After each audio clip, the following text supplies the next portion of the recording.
All right, let's get right into it. When you think of the Giza plateau, you probably picture pyramids, tombs, a final resting place for pharaohs who died thousands of years ago.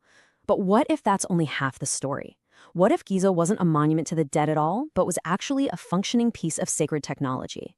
In this explainer, we're going to look at a pretty radical idea: Giza as a machine, an engine built for resurrection. So, that really brings us to the core question, doesn't it? For centuries, the official story has been that the pyramids are just these incredibly elaborate tombs. But a whole other way of looking at it suggests they were something far more active, maybe even alive. So were these things just fancy containers for a corpse, or were they built to launch a conscious soul into the cosmos? That's the mystery we're unpacking. Now, to really wrap our heads around this, you have to understand that there are two completely different stories being told about Giza. On one side, you've got the conventional, mainstream archaeological view. And on the other, you've got this more esoteric or mystical interpretation. And the wild thing is, as we're about to see, they might not be at odds at all. And this lays it out perfectly. So archaeology tells us, okay, Giza was a massive cemetery complex, a place for the dead. And recently we found out it was a huge industrial site. But the alternative view? It says it was an initiation device, a machine aligned with the stars, a technology for consciousness. So the core idea here is, what if these aren't two competing stories? What if they're just two levels of the same incredibly sophisticated system? You know, one is the hardware and the other is the software. The very first clue to figuring this whole system out has been hiding in plain sight this whole time. It's in the name the ancient Egyptians themselves gave to the Giza plateau. See, they didn't call it Giza, they called it Rosetau. And that name? Well, it holds an absolutely incredible secret about what this place was for. So, Rosetau, what does it mean? Literally, it translates to the mouth of the passages, or, and this is the one that really matters for us, the mouth of the dragging. Now, on a physical level, this makes perfect sense. I mean, just think about it. They were constantly dragging these massive stone blocks, funerary sleds, everything across the sand. The entire place was defined by that one grueling action. But here's where it gets really interesting. Thinkers like R.A. Schwaller-de saw a much deeper, metaphysical meaning here. What if dragging wasn't just about moving rocks? What if it was an alchemical metaphor? You know, like how you rub two sticks together and the friction creates fire? The idea is that the immense physical resistance of dragging all that weight was a ritual designed to create a spiritual spark, what the Egyptians called the Akh, a glorified spirit. It was born from the friction between the body and the spirit.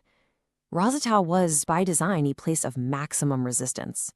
This idea of a physical process creating a spiritual result is absolutely key, and it brings us to the patron god of Rosetau, a deity named Sokar, and a stunning scientific discovery that connects Giza's spiritual purpose to a very real, very industrial process. So it's crucial to know that the main god of Rosetau wasn't Osiris, at least not at first. It was Sokar, and he's a really fascinating figure. He's a god of the underworld, of deep silence and potential, but he's also the patron god of smiths and metalworkers. He connects these two worlds that seem so separate, the transformation of the dead and the transformation of metal. And then, just in 2024, science dropped a bombshell, a huge piece of the puzzle. Geochemical analysis of mud from Giza's ancient harbor found massive contamination from copper and arsenic. This proved, beyond any doubt, that during the Pyramid Age, this place was a major industrial metalworking site. The physical evidence was finally catching up to the myth. And this is where the two stories just fuse into one. The process of smelting, taking raw, impure ore and using incredible heat to forge pure, shining copper, that wasn't just labor for them. It was a sacred ritual. It was a physical reenactment of the spiritual goal of Rosetau, to transform the dense, inert matter of a corpse into a purified, shining body of light. Okay, so if the entire Giza plateau is this giant alchemical lab, then the Great Pyramid has to be its main instrument. We've got to stop thinking of it as this passive, dead building and start seeing it as an active piece of technology, an engine designed for a very, very specific purpose. And the engineering evidence for this is just Wow, the king's chamber is built from Aswan granite, which is packed with quartz crystals. Now, quartz has what's called piezoelectric properties, which means it creates an electric charge when you put it under pressure. Engineers like Christopher Dunn have made the case that the entire structure was tuned like a giant musical instrument, designed to resonate and amplify the natural low-frequency vibrations of the Earth itself. This leads to this theory of a three-step process. First, resonance. The pyramid acts like a giant speaker, humming with the energy of the planet. Second, immersion. The person, the initiate, is lying inside the sarcophagus, just getting bathed in this powerful field of sound and vibration. And third, separation. The experience becomes so intense it triggers what's called a mystic death, a temporary separation of consciousness from the physical body, letting the soul travel freely. But separating your consciousness is only step one. Once the soul was free, the machine had another job: to aim it, to launch it toward a specific cosmic target. And this is where the pyramid's most mysterious features really come into play. Yeah, for years, we've called them air shafts, but that theory just doesn't hold up. They were sealed at both ends, they don't even go outside. A much more compelling idea is that they were fixed meridian telescopes.